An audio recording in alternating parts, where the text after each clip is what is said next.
హే friends అందరికీ నమస్కారం అండి. పేరు పేరున అందరికీ నమస్కారం అండి. ఎలాగున్నారు? అందరూ బాగుండాలి. అందరిలో మనం ఉండాలి. కొత్త క్వాంటమ్ జంప్ పర్సనాలిటీ డెవలప్‌మెంట్‌లో ఫ్రీ కోర్స్‌లో పార్ట్ 26 అండి.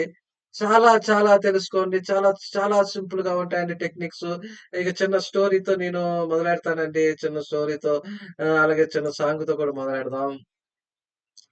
చూడండి మన ఆఫీస్‌లో పనిచేస్తూ ఉంటారు. చాలా మంది చిన్న చిన్న ప్రసాద్ అనే అతను బాగా పనిచేస్తూ ఉంటాడు. ఆఫీస్‌లో పనిచేసేటప్పుడు అతనికి ఆ బాసులతో ఇబ్బంది పడుతుంటాడు. టీమ్ లీడర్ అయిపోయాడు. మంచి నెలకి రూ. 1,00,000 సాలరీ వస్తుంది.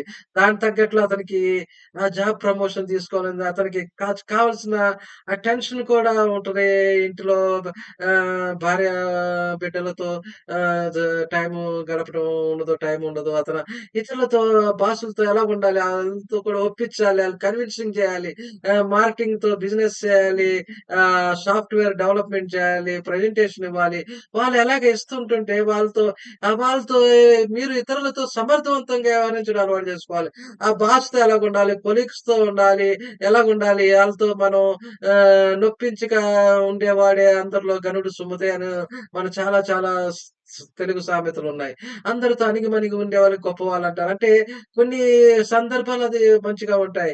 అలాగే మనం చూడండి కొంతమంది బాల్యంలో మీరు పెద్దల అదుపాకనకు లోబడి వారి అనుగ్రహాలకు అనుగుణంగా ప్రవర్తించడం నేర్చుకుంటారు. మరి చిన్నప్పుడు 7 ఇయర్స్ లోపున్నప్పుడు మనం పెద్దవాళ్ళు తల్లిదండ్రులు ఏది చెప్తే అది మనం తెలీదు టైంలో.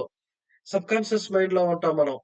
ఎళ్ళేటప్పుడు ఆళ్ళు చెప్పింది మనం అన్నీ నేర్చుకుంటాం. స్వతంత్రంగా మనకి అప్పుడు ఉండదు. మనం స్వతంత్రంగా ఇండిపెండెంట్‌గా థింకింగ్ చేయటం ఉండదు. మన ఆఫీస్‌కొచ్చేటప్పటికి ఆ చిన్నప్పుడు జ్ఞాపకాలు అలాగుండిపోతాయి. చిన్నప్పుడు ఎలాగున్నామో అలాగే ప్రవర్తిస్తుంటాం. హేట్ చేస్తుంటాం. ఏడుస్తుంటాం. జెలసీ చేస్తుంటాం. కొంతమందితో గొడవలు పడుతుంటాం. అలాగే ఇతరులతో సమర్థవంతంగా వ్యవహరించడానికి అలవాటు చేసుకోవాలి. బాస్‌తో ఎలాగుండాలి? కొలీగ్స్‌తో ఎలాగుండాలి? ఆఫీస్ పియూన్‌తో ఎలాగుండాలి? మన ఫ్యామిలీతో ఎలాగుండాలి? తల్లిదండ్రులతో ఎలాగుండాలి? అన్నీ మనం నేర్చుకోవాలి. మీరు పై అధికారితో గాని, కాలేజ్ ప్రిన్సిపల్‌తో గాని, మీ పెద్దతో గాని మీకు జరిగిన అన్యాయం గురించి వివరించాలనుకుంటారు. మనకెవరైనా చూడండి మన ఆఫీస్ బాస్ నాకు ప్ర ప్ర ప్రమోషన్ ఇవ్వకుండా నాకు వేరే అతనికిచ్చారండి.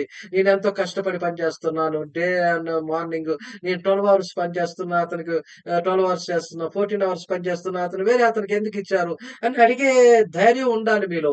కొంతమంది బిడియంతో, సిగ్గుతో అలాగే ఉండిపోతారు చూడండి. కొంతమంది విలేజ్ నుంచి వచ్చేవాళ్ళు 10 మందిని అడగలేరు. కొంతమంది సిటీలో ఉన్నోళ్ళు కూడా అడగలేరు.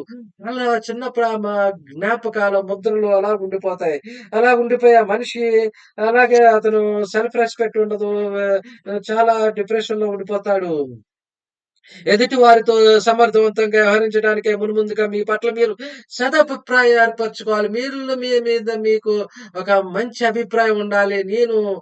మీరు కాన్ఫిడెంట్‌గా ఉండాలి. ఆ ప్రసాద్ కాన్ఫిడెంట్‌గా ఉండలేకపోయాడు. అలాగే ఆ చిన్నప్పుడు ఆ విలేజ్‌లో పెట్టడం ఇంగ్లీష్ సరిగ్గా వచ్చేది కాదు.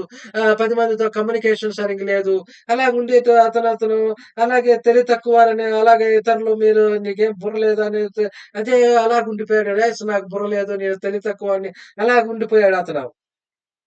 అలాగుండిపోతే అన్నీ తెలుసుకున్నాడు. అతను పర్సనాలిటీ బుక్స్ చదువుకుంటూ, సెల్ఫ్ హీలింగ్ బుక్స్ తెచ్చుకుంటూ నెమ్మది నెమ్మదిగా పికప్ అవుతున్నాడు.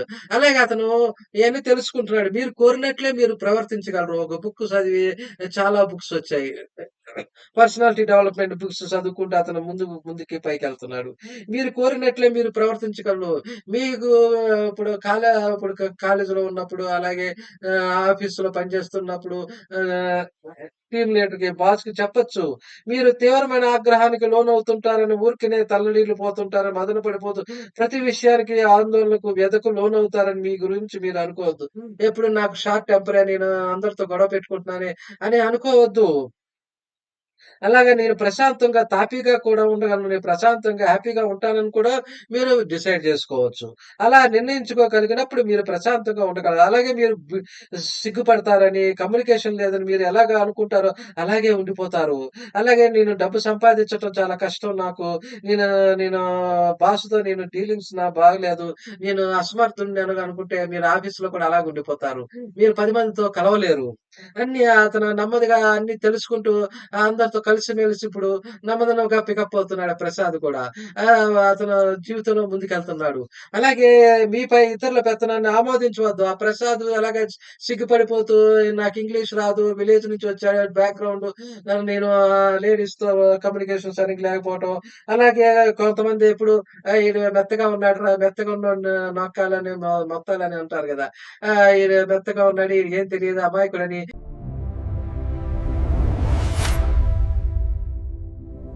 ఆళ్ళ మీద అన్ని అబాండాలేసేయటం, ఎక్కువ పనిచ్చేయడం అలా చేసేవాళ్ళు. ముందుగా మీరు మీరు మిమ్మల్ని గురించి సదభిప్రాయాన్ని, సదావగాన్ని ఏర్పరచుకోగలిగితే ఇంకా మీ వికాసానికి అవరోధంగా నిలుస్తున్న వాటి బారి నుంచి తప్పించుకోవడానికి ప్రయత్నించవచ్చు. అలాగే ఆ ప్రసాద్ అని అన్నీ తెలుసుకున్నాడు. నేను కూడా నేను, నేను ఇతరుల మీద నాకు ఇష్టం లేకపోతే నేను ఇష్టం లేదని చెప్పొచ్చు. నో చెప్పొచ్చు. వాళ్ళు అధికారం నాకు ఉంది అధికారం. నా కింద పనిచేసే వాళ్ళ మీద నేను చెప్పొచ్చు. ఆధిపత్యం చేయొచ్చు అని అన్నీ చేశాడు. అలా కొంతమంది మీ బాస్ అని ఇంటి పనులు గూడా చెప్తుంటారు. కొంతమంది నా పిల్లల్ని స్కూల్లో దింపేసిరా అని చెప్తుంటారు కొంతమంది బాసులు. అలా మీరు చేయాల్సిన పని లేదండి. మీకు మీకు మీ మీద మీకు టాలెంట్ మీద మీ యొక్క కాన్ఫిడెన్స్ ఉంటే మీకు ఎవరితో భయపడాల్సిన అవసరం లేదు. భయపడాల్సిన అవసరం లేదు. ఫ్రెండ్స్ ఆ ప్రసాద్ కూడా అన్నీ తెలుసుకున్నాడు. నెమ్మదిగా పైకొచ్చాడతను. అలాగే మీరు మీ అభిప్రాయాన్ని స్పష్టంగా చెప్పడం అలవాటు చేసుకున్నాడు. స్పష్టంగా అలవాటు చేసుకున్నాడు. చేసుకొని అతను బాస్‌తో చెప్పడం, టీమ్ లీడర్‌తో చెప్పడం, యెస్ కుండ బ్ర కుండ బ్రద్దలు కొట్టినట్లు చెప్పడం అలవాటు చేసుకున్నాడు. యెస్ నాకిది రాదు. వస్తే వచ్చింది లేకపోతే లేదు. అబద్ధాలు చెప్పడం మానేశాడు. యెస్ నాకు బాస్ ఇది నాకొచ్చు. ఈ ప్రోగ్రామ్ వచ్చు. నేను ఈ పైథాన్‌లో నేను చాలా ఇదిగా ఉన్నాను. జావాలో నేను స్పష్టంగా ఇప్పుడు ఆర్టిఫిషియల్ ఇంటెలిజెన్స్ వచ్చేసింది. ప్రతి వాళ్ళు ఇప్పుడు చూడండి ఎంతమందిని తీసేస్తున్నారు. ఈ కాంపిటీషన్ అన్ని నేర్చుకున్నాడు. అతను స్కిల్స్ నేర్చుకొని చాలా ముందుకొచ్చాడండి. అతను ముందుకొచ్చి అంతా అతను పట్టుదలగా అన్ని అలవాటు చేసుకున్నాడు. ఇప్పుడు ఆఫీస్‌లో నంబర్ 1గా వచ్చాడు. అలాగే అది చిన్న టిప్స్ చెప్తారండి. నేను తెలుసుకున్న ప్రసాద్ కూడా ఈ టిప్ నేర్చుకొని ముందుకొచ్చాడు. Tip of the day affirmation. అతను అద్దంలో చూసుకుంటూ yes believe in me. I am beautiful.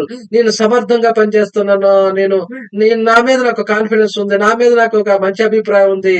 Yes I am నాకు టాలెంట్ ఉంది. నేను I am a team leader. Good team leader. నేను చేయగలను. అందరూ నాలాంటి వాళ్ళే. అందరూ నేర్చుకొని పైకొచ్చారు. నేను కూడా నేర్చుకుంటాను. అంటూ ఆ అద్దంలో మిర్రర్‌లో చెప్పి, ఆ మిర్రర్ టెక్నిక్ చేసి, అలాగ నెమ్మదిగా రోజుకు ఒక 5 నిమిషాలు, 10 నిమిషాలు బాత్రూమ్‌లో ఉన్నప్పుడు, అలాగే స్నానం చేసేటప్పుడు, ఇంట్లో అద్దం సర్దుకున్నప్పుడు, ఆ అద్దంలో చెప్తూ, మాట్లాడుతూ అతను ఇంప్రూవ్ చేసుకున్నాడు. అతను పైకొచ్చాడండి. అందరూ పైకొచ్చాడు. ఆహ్, త ఫ్రెండ్స్ అందరూ సబ్స్క్రైబ్ చేయండి. ఇంకో స్టోరీతో వస్తాను. ఈ 1000 పాదాభివందనం అండి. Thank you very much. Subscribe చేయండి. నన్ను లైక్ చేయండి. Thank you friends. Thank you friends. I am sorry. Please forgive me. Thank you. I love you.